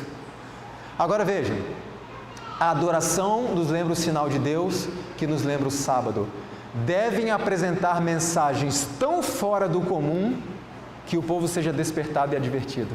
A irmã White está falando aqui sobre um momento em que devemos, por exemplo, lembra das nossas séries de conferências? Lembra, pastor, quando a gente instalava tendas em cidades sem a presença adventista e passávamos 40 dias ali todas as noites pregando o Evangelho? A irmã White fala, precisamos fazer isso. Procurar reunir pessoas e quando estiverem todas reunidas, devemos apresentar mensagens tão fora do comum que o povo seja despertado e advertido. E muitas vezes nós desperdiçamos tempo pregando as mesmas mensagens que as pessoas escutam em qualquer outra igreja. E não pregamos aquilo que é o nosso diferencial. Como eu disse ontem, tudo a seu tempo, mas não podemos deixar de falar. E ouvi outra voz do céu que dizia: sai dela, povo meu, para que não sejas participante dos seus pecados e para que não incorras em suas pragas. Algumas pessoas utilizam esse texto e aplicam, sabe a quem? A igreja adventista. Essa é uma ordem de Deus falando para as pessoas saírem da igreja adventista porque está corrompida. Porque a igreja adventista se tornou Babilônia. E o Espírito de Profecia não diz isso. Não diz isso. Então veja, lembra que eu falei da apostasia que vai haver por causa da sacudidura? Sabe quem vai tomar o lugar dessas pessoas que saíram? Os sinceros que estão espalhados por todas as denominações religiosas. Deus tem filhos em todas as igrejas. Fiéis, sinceros à luz que tem. E quando vier este clamor final, vai ser a última chamada de Deus. Filhos, saiam de Babilônia e venham para o meu aprisco. Elas sairão de lá, virão em massa para tomar o lugar daqueles que deixaram as nossas fileiras. E vão se unir a nós, para concluirmos juntos a nossa obra, a nossa missão. E Jesus volta. Milhares de milhares que nunca ouviram palavras como essas escutá-las-ão. No capítulo 18 do Apocalipse, que fala do alto clamor, o povo de Deus é convidado a sair de Babilônia. E em que corporações religiosas se encontrará hoje a maior parte dos seguidores de Cristo? Sem dúvida, nas várias igrejas que professam a fé protestante. Apesar das trevas espirituais e afastamento de Deus prevalecentes nas igrejas que constituem Babilônia, a grande massa dos verdadeiros seguidores de Cristo encontram-se ainda em sua comunhão. Você prestou atenção no que você leu agora? Você prestou atenção na seriedade desse texto? Aqui está dizendo, irmãos, que a grande maioria dos fiéis seguidores de Cristo não estão aqui ainda. A grande maioria está lá fora. E como vimos ontem, por que Deus não permite que esse povo venha de uma vez? A irmã White diz, por causa das pessoas na igreja que nunca se converteram, ou aqueles que se converteram e voltaram atrás, e que seriam uma má influência para essas pessoas. Então Deus não deixa. Segura aí, por enquanto. Irmãos, esse texto dói muito no meu coração, porque fazendo um cálculo simples, eu sou levado a concluir que se a maioria dos cristãos fiéis, verdadeiros filhos de Deus, ainda estão lá fora, significa que aqui dentro a minoria se salvará. E eu pergunto, por quê? O povo de Israel foi a mesma coisa. Ainda que o número dos filhos de Israel seja como a areia do mar, diz a Bíblia, só um remanescente que será salvo. Irmãos, temos tanto conhecimento e tanta luz. Por que só um remanescente será salvo? E aí vem a questão, fazer parte desse pequeno grupo, esse pequeno povo muito feliz, não é uma imposição arbitrária do Senhor. Quem decide é você e eu. Está em nossas mãos essa decisão. Conserva o que tens, para que ninguém tome a tua coroa. Você quer que alguém tome a tua coroa? Eu não quero. Então conserva a tua coroa. E aí virá uma perseguição. E o povo já fica arrepiado quando fala de perseguição. Vamos ser perseguidos, vamos sofrer muito. É verdade, é verdade. Mas eu vou repetir, não tenha medo disso. Prepare-se diariamente hoje, não tenha medo disso. Tenha medo do hoje. E por que nós vamos ser perseguidos? Veja, e também todos os que piamente querem viver com Cristo Jesus padecerão perseguições. Ninguém pode ser fiel aos princípios sem despertar o quê? E a oposição começa às vezes no lar, sim ou não? Quando você quer seguir a Cristo piamente é a palavra, você vai despertar oposição. Às vezes no lar, às vezes no trabalho, às vezes na família em geral e às vezes na própria igreja. Irmãos, isso é certeza. E a irmã White diz o seguinte, sabe por que a perseguição parece adormecida? Em minhas palavras, porque nós não representamos ameaça para ninguém. E ela diz assim, haja um reavivamento entre nós, e os fogos da perseguição se reacenderão. Por que ninguém está perseguindo ninguém? Porque não estamos vivendo piamente em Cristo Jesus. Porque não estamos tomando uma posição ousada em prol da verdade, como dissemos ali, como lemos ali. Quando isso acontecer, e já está prestes a acontecer, o reavivamento verdadeiro, a perseguição vai retomar. E falando de reavivamento verdadeiro, Satanás sabe que está vindo o reavivamento. Sabe por quê? Sabe como é que a gente conclui que ele sabe disso? Porque um dos enganos que ele traria para atrapalhar o reavivamento verdadeiro era trazer um reavivamento falso. E eu pergunto, olha para o meio religioso cristão em geral, já existe um reavivamento falso? Há quanto tempo? Décadas. Isso significa que o verdadeiro está chegando. E para participarmos dele, estudo da Bíblia, oração, reavivamento e as reformas. Por que os fiéis serão tão odiados assim? Mas que coisa estranha. E eu conversando com um colega meu do trabalho, eu falava, rapaz, vai ter um decreto aí, vão querer matar as pessoas que não aderirem a esse decreto. E ele ria de mim, achava engraçado. Eu falei, não, segura aí, você vai lembrar disso. Se você quiser saber um pouco mais, a gente vai conversar. Mas um dia você vai lembrar que eu te falei. E eu espero que ainda com oportunidade. Agora veja, por que a gente vai ser tão odiado? Nós temos direitos humanos. Irmãos, será uma questão de religião? A discussão é religiosa? Não, nunca foi. Assim, né? Em essência ali, não é religiosa.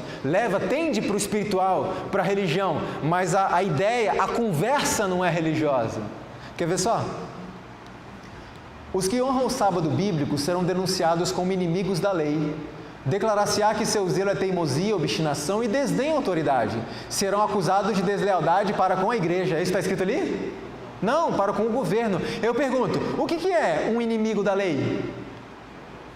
Criminoso. Simples.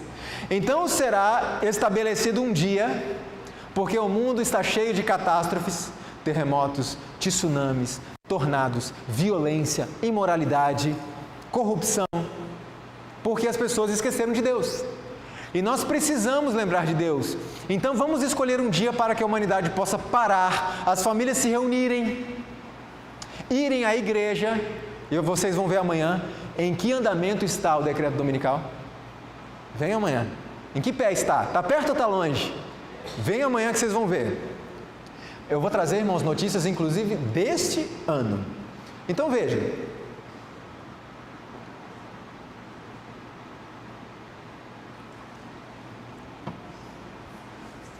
Todos vão se unir nisso. Aliás, não vão se unir, né? Amanhã eu vou mostrar para vocês. Já estão unidos.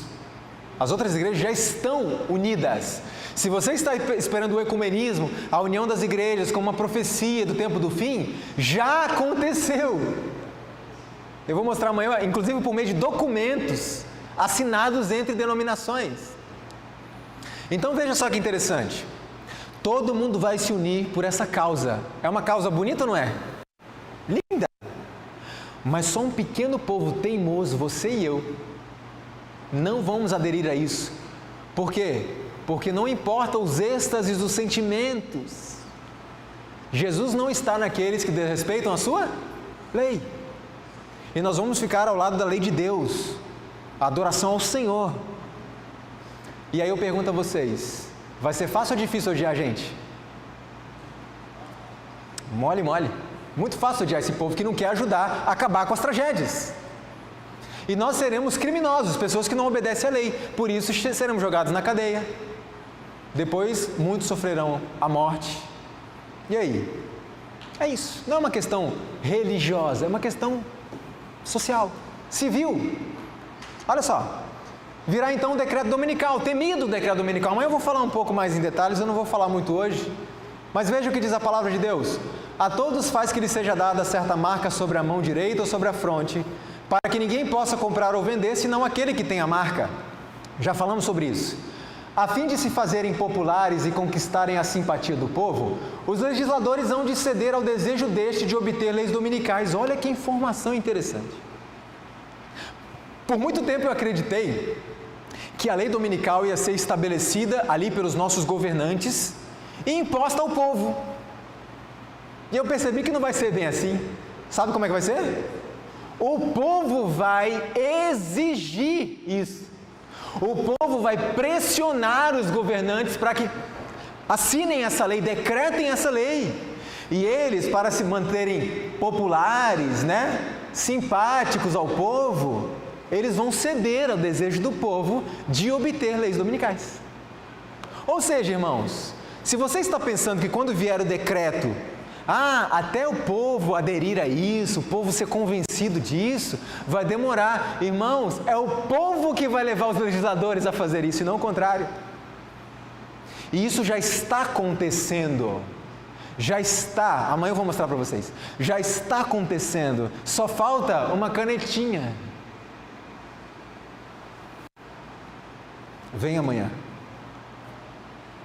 Em breve serão impostas as leis dominicais e homens em posição de confiança ficarão furiosos com o pequeno número do povo de Deus que guarda os mandamentos. Você e eu. Eles vão ficar furiosos contra nós. E eu repito, não tenha medo. Busque a Deus agora. Tenha medo do que estamos fazendo com a nossa vida hoje. Quando chegar esse momento, não tenha medo. Estaremos preparados se estivermos buscando a Deus hoje. E furiosos, eles irão decretar a morte. Eu pergunto uma coisa para vocês.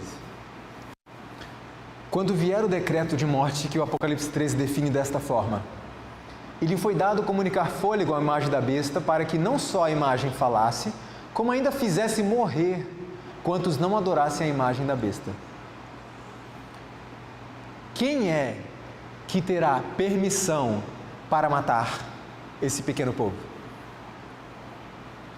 Alguns podem pensar assim: policiais? O exército de repente? Não, nem policiais só e nem exército só. Sabe quantos? Viam escrito exemplares do qual foram espalhados nas diferentes partes da terra, dando ordens para que se concedesse a quem? Todos! Todo o povo terá autorização para fazer o quê? Liberdade para matar os santos. Irmãos, nós estamos nos preparando para isso? Nossos programas, cultos, congressos, eventos, campais, reuniões de pequeno grupo, estão nos preparando para isso? Porque muitas pessoas, irmãos, quando esse dia chegar, vai olhar para você e para mim e vai falar assim: você não me falou disso. Estamos nos preparando para enfrentar essa pressão, irmãos? Qualquer pessoa estará autorizada a matar você e a mim. E isso não é novidade nenhuma, sabe por quê? Lembra dos valdenses? Mate um valdense e você pode ficar com o sítio dele. Mate um valdense e você está perdoado das suas dívidas. Era assim que acontecia. Qualquer pessoa civil, qualquer civil, era autorizado a matar um valdense. Só que a Bíblia diz que o que nós vamos enfrentar vai ser pior. Estamos nos preparando? Como é que se prepara para isso? Estudo da Bíblia, oração, arrevamento, reforma. E aí não tenha medo do que virá. Um dia eu estava conversando com a minha sogra, que está aqui presente, e estávamos tratando desse assunto, e ela me disse uma coisa que é muito importante para as mães aqui presentes. Ela disse assim: filho, eu suporto qualquer coisa. Qualquer coisa. E ela suporta mesmo. Qualquer coisa eu enfrento. Agora, se pegar um filho meu, eu não sei o que eu faço. Eu não sei se eu vou suportar ficar ao lado da verdade se pegar um filho meu. E eu quero dizer para os pais aqui presentes o mesmo que eu disse a ela. Um texto que nos dá uma alegria, uma esperança tremenda que a irmã White escreveu, inspirada pelo Senhor, que diz assim: a coragem dos mártires nos será concedida quando for necessário. A minha sogra diz: eu não vou conseguir. Vai. Hoje você crê que não consegue. Por quê? Porque hoje não é necessário. Mas quando for necessário, se estivermos buscando a Deus hoje, estudo da Bíblia, oração, reformas, etc., no momento da necessidade, Deus dará a coragem que precisarmos e pode matar o meu filho na minha frente. Eu não nego a minha fé. É isso que vai acontecer. É uma promessa, irmãos. Por isso eu falo, não tenha medo. Se prepare todo dia, não tenha medo disso. Já está garantida a vitória. Quando o decreto promulgado pelos vários governantes da cristandade contra os observadores dos mandamentos lhes retirar a proteção do governo, abandonando-os aos que lhes desejam a destruição, o povo de Deus fugirá das cidades e vilas e reunir-se-á em grupos, habitando nos lugares mais desertos e solitários. Então eu pergunto a você: você está muito acostumado com conforto? Tenha cuidado com isso. Lembra? Sacrificar-se por Cristo? Por quê, irmãos? Porque quando esse dia chegar, uma pessoa que não tinha... Estou falando de pessoas que por alguma razão justa não podem vir. Mas aqueles que podem estar na igreja, eu repito, numa quarta-feira à noite, e escolhem não vir, quando vier a perseguição, vão abandonar tudo, o conforto, a casa, o carro, e vão fugir para as montanhas, sei lá para onde, não sei nem que hora eu vou comer, que hora eu vou beber? Vai fazer isso, irmãos? Não vai. Um dia eu estava na minha casa me arrumando para ir para a igreja, nós somos membros da Central de Vila Velha. E aí, enquanto a gente se arrumava, uma quarta-noite começou a chover. E naquele reflexo da natureza humana, eu falei assim com minha esposa: poxa vida, está chovendo. E comecei a tirar a roupa. Depois eu parei. Eu tenho um carro na garagem. Por que eu não vou na igreja? Porque está chovendo? Irmãos, a gente precisa acordar. Sabe por quê? Nós estamos dia a dia sendo treinados para enfrentar a crise final e encontrar o Senhor quando Ele vier, ou para nos ajoelharmos diante da estátua quando for erigida. Nós estamos sendo treinados hoje. E uma pessoa que não tem disposição para vir à igreja num domingo à noite, numa quarta-feira à noite, num JA, na escola sabatina no sábado pela manhã, vai ter disposição para levantar e dar a sua vida por Cristo e ir embora para o mato? Por que não? Porque foi treinado. Foi treinado para não fazer isso. Então eu faço mais uma vez o apelo, irmãos, valorizem a igreja. Venham para a igreja. Assistam os cultos, participem dos cultos. E se o pastor Joel, o Honoraldo, os demais anciãos e líderes precisarem da ajuda de alguém, por favor, ajudem. Eu ouço muitas pessoas falando, aquele de novo. A irmã ali dirigindo o louvor de novo. Mas é aquela irmã cantando mensagem musical de novo. Irmãos, muitas vezes é só aquela pessoa que se dispõe. Então se disponha para a igreja, para os líderes. Pastor Joel, o senhor precisa do quê? Estou aqui. Olha, eu só preciso que você venha ao culto na quarta-feira. Pronto, venha ao culto na quarta-feira. Irmãos, vamos parar de brincar. E olha que eu nem falei sobre as notícias para vocês verem quão perto está de acontecer todas essas coisas que eu estou falando. Vamos parar de brincar. E quando eu falei anteriormente sobre indiferença, em muitas igrejas por onde nós passamos levando essa mensagem, mesmo diante de uma mensagem tão urgente, tem pessoas que não estão nem aí. Que conversam, que brincam, que riem, que trocam mensagens de celulares, que saem por aí procurando Pokémon. Irmãos, o que está acontecendo com o nosso povo? O tempo está acabando. Veio a multidão dos ímpios cheios de ira. Olha só a promessa. E atrás uma multidão de anjos maus compelindo-os a matar os santos. Isso quando for decretada a morte. Antes que pudessem, porém, aproximar-se do povo de Deus, os ímpios deveriam passar primeiro por uma multidão de anjos poderosos, e isso seria impossível. Lembra que eu falei várias vezes? Não tenha medo do que virá. Tenha medo do que você e eu estamos fazendo com a nossa vida hoje. Porque Deus já proveu tudo. O decreto de morte virá. Os anjos de Deus protegerão os filhos de Deus. Ninguém será morto depois do fechamento da porta da graça.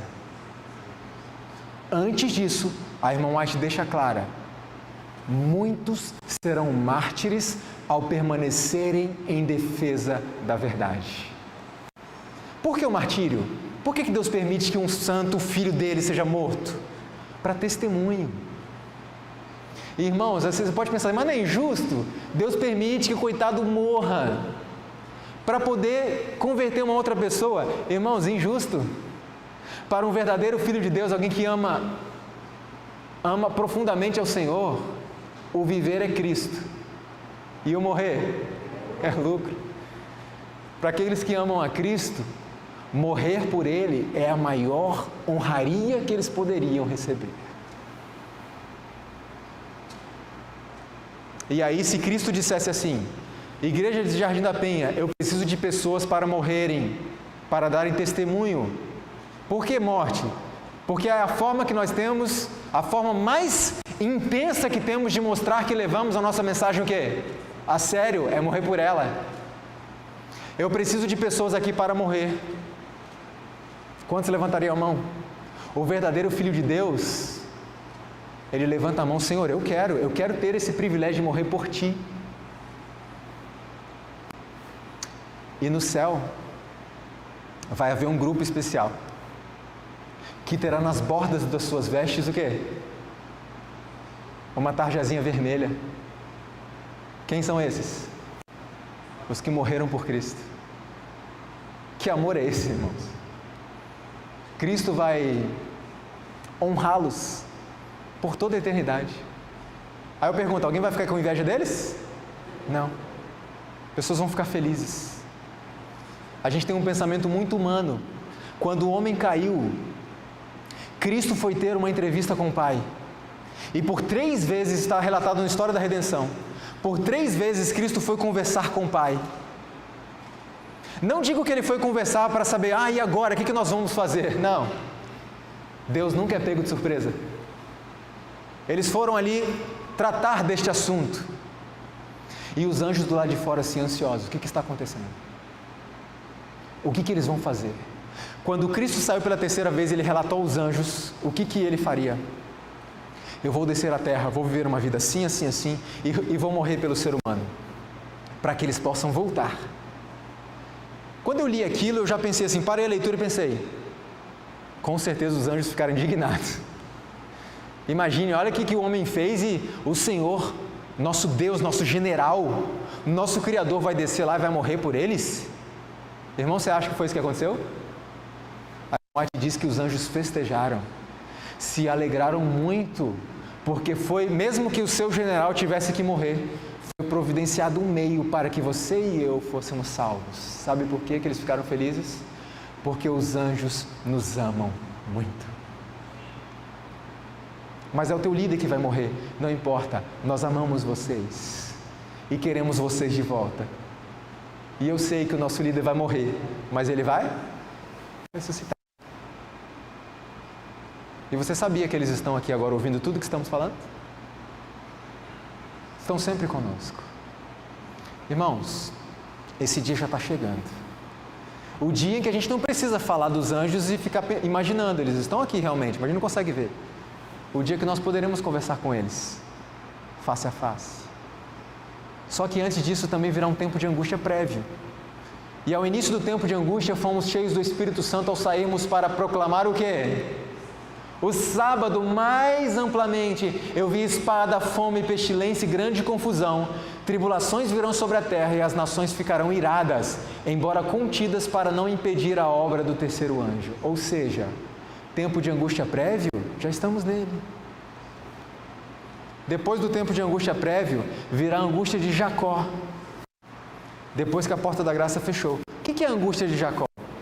Por que se tornaram pálidos todos os rostos? Porque aquele dia é tão grande que não houve outro semelhante, é angústia para Jacó.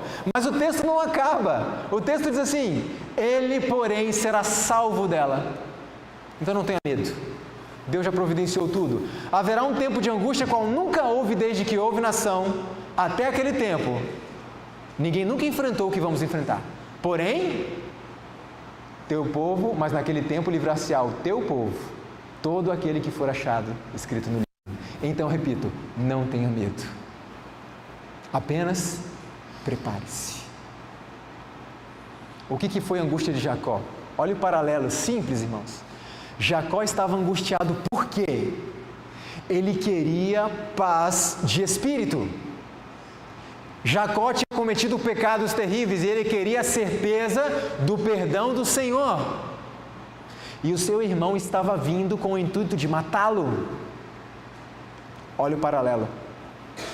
Os santos passarão pela angústia de Jacó, por quê? Porque ímpios estarão vindo para matá-los. E naquele momento, a angústia é porque eles desejam paz de espírito. Ou seja, Senhor, meus pecados foram apagados? Eu estou em paz com Deus? E eles começam a buscar alguma coisa que não tenha sido confessada. Então deixa eu dizer uma coisa para vocês. Eu falei que Deus tem um ideal elevado, não foi isso que nós vimos? Um ideal elevado para nós. O dia que alguém disser, eu já alcancei, é porque não alcançou. Sabe por quê? Porque os santos de Deus, selados com a salvação garantida, um povo que atingiu uma intimidade tão grande com Cristo, qual vai ser a preocupação deles? Eu consegui? Eu atingi o ideal de Deus para a minha vida? Meus pecados foram apagados? Vocês entendem, irmãos? Porque quanto mais perto de Cristo, mais indignos nos sentimos. Veja que interessante esse texto aqui. Qual o motivo? A angústia física. O povo de Deus não estará livre de sofrimento, mas conquanto perseguidos e angustiados, conquanto suportem privações e sofram pela falta de alimento, não serão abandonados a perecer. O Deus que cuidou de Elias não desamparará nenhum de seus abnegados filhos. Aquele que conta os cabelos de sua cabeça, deles cuidará, e no tempo de fome serão alimentados. Então não tenha medo. A outra causa da angústia, mental. No tempo de angústia, se o povo de Deus tivesse pecados não confessados, que surgissem diante deles, seriam vencidos. Mas ao mesmo tempo que têm uma profunda intuição de sua indignidade, não possuem falta oculta para revelar. Seus pecados foram examinados e o que, irmãos? Extinguidos no juízo. Não os podem trazer à lembrança. Mesmo que estejamos ali angustiados, Senhor, eu estou em paz contigo, meus pecados foram apagados, e eu começo a revirar a memória procurando algum pecado que não foi confessado ao Senhor, e Deus não permitirá que nós nos lembremos de pecado nenhum, porque Ele prometeu: eu perdoo seus pecados e não me lembro mais. Os pecados foram, a vida desses homens, dessas mulheres, foi examinada no juízo, os pecados foram apagados e eles não podem se lembrar mais. E ninguém tem o direito de lembrar a mim e a você os meus pecados, os seus pecados do passado. Porque Deus que é Deus, perdoa? Se houve abandono, esquece. Ninguém tem direito de lançar no seu rosto o seu pecado passado. O tempo de angústia durante o qual não haverá mediador nem perdão do pecado e que já está a ponto de começar, requer séria preparação da vida e do coração.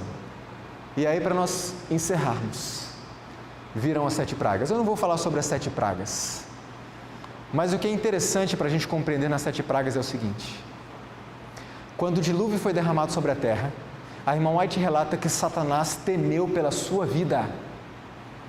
Ele ficou com medo de morrer ali.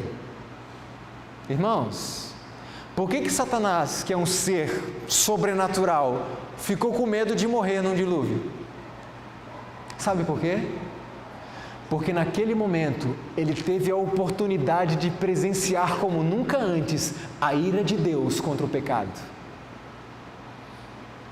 E ele pensou: Deus está tão irado com o que eu fiz neste mundo que vai sobrar para mim também agora.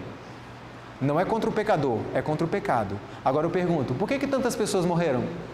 Se a intenção de Deus não era matar pessoas, era matar o pecado, por que tantos morreram? Porque no momento do dilúvio estavam agarrados ao quê? Ao pecado. E Deus falou: filho, solta. Não. Filho, eu vou destruir, solta, por favor. Não. Filho, eu preciso destruir. E eu imagino Deus com muita dor no coração, até virando o seu rosto e destruindo. Porque com o pecado foi um filho amado dele. Mas ele precisa, irmãos. Ele precisa. Isso também é uma atitude de amor. Agora eu pergunto, durante o dilúvio, em que Satanás temeu pela sua própria vida, havia mistura de misericórdia, sim ou não? Sim. Mas a Bíblia diz que as 7 pragas serão derramadas sem mistura de misericórdia. O Espírito Santo retirado da terra. Eu pergunto, os justos vão sofrer muito. E os ímpios? Muito mais. E o nosso sofrimento será passageiro. O dele só terminará quando forem eternamente exterminados. Muitos dos ímpios ficaram grandemente enraivecidos por sofrer os efeitos das pragas. Foi uma cena de terrível aflição. Altos clamores de pranto eram ouvidos de todos os lados. O povo voltava-se contra os seus pastores, ministros, mestres, como vimos ontem, com ódio atroz e os acusava, dizendo: vocês não nos advertiram. E aqueles que nos avisaram a tal respeito, vocês disseram que eram fanáticos. Mas vi que os pastores, ministros, mestres não escaparam da ira de Deus. Seu sofrimento foi 10 vezes maior do que o do seu povo. Ah, irmãos, que coisa terrível. Não deixe que quando esse dia chegar, alguém vire para você e diga: você não me advertiu. Você me deixou viver como eu queria, dentro e fora da igreja, e não me disse nada. E agora estamos perdidos. As espadas que deveriam matar o povo de Deus são agora empregadas para exterminar os seus inimigos. Por toda parte há contenda e morticínio, chacina. Nas visões da noite passou diante de mim uma cena muito impressiva. Vi uma imensa bola de fogo cair no meio de algumas lindas habitações, destruídas imediatamente. Ouvi alguns dizerem: sabíamos que os juízos de Deus sobreviriam à terra, mas não sabíamos que viria tão cedo. Outros, com acento de voz agonizante, diziam: os senhores sabiam. Por que então não nos disseram? Por toda parte ouvi pronunciarem-se semelhantes palavras de reprovação. Você sabia, por que não me disse? Você sabia, por que não me disse? E durante as pragas, irmãos, os que tiveram oportunidades para ouvir e aceitar a verdade e se uniram à Igreja Adventista do Sétimo Dia, considerando-se o povo de Deus que guarda os mandamentos, mas não possui mais consagração a Deus do que as igrejas nominais, serão atingidos pelas pragas de Deus tão verdadeiramente como as igrejas que se opõem à sua lei. Nesse momento, muitos adventistas do sétimo dia receberão as pragas. O que faltou para eles? Consagração. Bíblia, oração, reformas, obediência à verdade revelada. Enquanto as pragas caírem sobre a terra, os ímpios estarão sofrendo tremendamente. E os justos? Protegidos sob a mão do Senhor. Nenhum mal te sucederá, nem praga alguma chegará à tua tenda. Não tenha medo, estaremos protegidos. E a batalha termina. Jesus vem e leva os seus filhos para o lar. Irmãos, pensem numa coisa. Eu vou dar um exemplo simples e banal. Quando você tem uma enxaqueca muito forte, qual é a sensação quando a enxaqueca passa? Que sensação boa, sim ou não? Que alívio. Agora imagina quando nós estivermos na meia-noite da história da humanidade, ou seja, o momento mais escuro, da provação mais severa que você já passou na sua vida. E de repente nós olhamos para o alto e vimos o quê? E vemos o quê? Uma nuvenzinha branca, do tamanho da metade da mão de um homem. Vai ser melhor ou não do que a sensação que se tem quando passa uma enxaqueca? E você sabe muito bem, porque você estudou isso, que aquela nuvenzinha não é uma nuvenzinha. São milhares de anjos escoltando o Salvador. Irmãos, que sensação que isso vai dar. Sabe aquele... Acabou. E eu vou poder olhar para você e dizer: irmão, deu certo. Pelo sangue de Jesus Cristo, conseguimos. Irmão Sansão, foi duro, foi difícil, mas conseguimos. A vitória agora está completa. Pelo sangue de Jesus Cristo, conseguimos. Pastor Joel, sinto muito, mas você não vai ser o nosso pastor mais. Nós teremos um pastor agora, Jesus Cristo. Pastor, eu sei que foi difícil a batalha.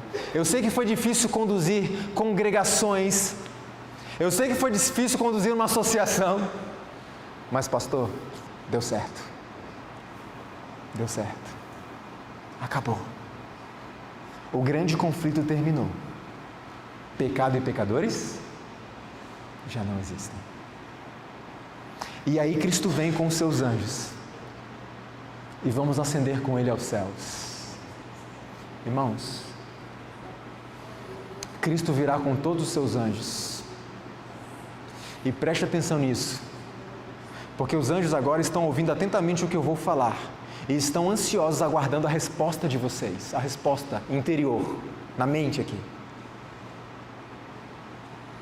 Todos os anjos virão com Cristo, todos os anjos estarão aqui, mas muitos anjos voltarão para o céu sozinhos.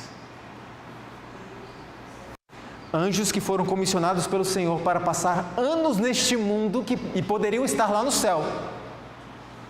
Mas eles estão aqui agora, do meu lado, do seu lado, batalhando intensamente pela nossa salvação. E no fim de tudo, o meu anjo que está aqui vai voltar para o céu sozinho. Você quer isso? É justo isso com eles? Eu não quero isso, irmãos. Eu não digo, eu estarei no céu. Essa é uma certeza que ninguém tem, a nossa certeza está em Cristo. Nós temos que permanecer nele. É a nossa esperança estarmos lá. E eu não quero que meu anjo suba sozinho. Irmãos, às vezes na noite, às vezes quando nós vamos para o interior e gostamos de olhar as obras da natureza, eu fico imaginando o meu anjo subindo e olhando para trás e se despedindo de mim. Olha tudo que Ele fez por mim nessa terra, e você nem sabe do que Ele fez. Eu nem sei de tudo que Ele fez. No céu nós vamos ver algumas de suas intervenções em que nós poderíamos até ter morrido e não morremos e nem percebemos, porque Ele interviu para preservar nossa vida, por amor que tem a nós. E no final de tudo, tendo tudo nas mãos, eles vão voltar sozinhos. E, irmãos, tudo que nós ouvimos falar das belezas do céu, da beleza, aliás, de Cristo Jesus, para aqueles que se perderem, essas pessoas nunca verão.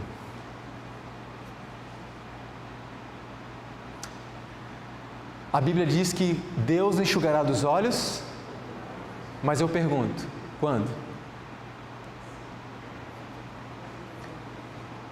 Você indo para o céu, passará 1000 anos investigando os livros e compreendendo porque o seu filho, porque o seu pai, porque seu cônjuge não foi para o céu.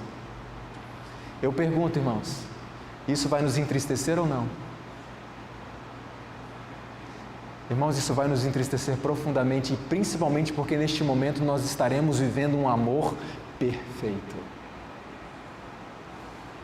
Quando a cidade santa descer, os ímpios cercarão o acampamento do Senhor, com Satanás incitando-os a tomar a cidade.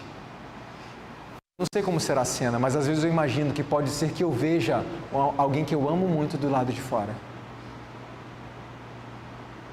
E quando você lê a Bíblia, você encontra o texto: então, ou eles enxugará dos olhos toda lágrima, depois do milênio. Depois do juízo final, depois da condenação definitiva de todos os ímpios. Então lhes enxugará dos olhos toda lágrima. Por quê? Investigamos os livros, a justiça de Deus foi reivindicada, foi vindicada diante do universo. Compreendemos plenamente, e agora Deus pode? Acabou, filho. O texto continua dizendo que a morte o quê? Agora eu pergunto, durante o milênio ainda existirá morte, sim ou não? Sim. Depois que Satanás foi destruído, todos os ímpios, a morte diz que será o último inimigo a ser vencido. Aí sim, Deus enxugará dos olhos toda lágrima e a morte já não mais existirá. Esse dia está chegando. Está muito perto. E eu quero estar lá com você. Para isso nós precisamos nos preparar hoje. Repito, não tenha medo do que está vindo por aí. Se prepare a cada dia.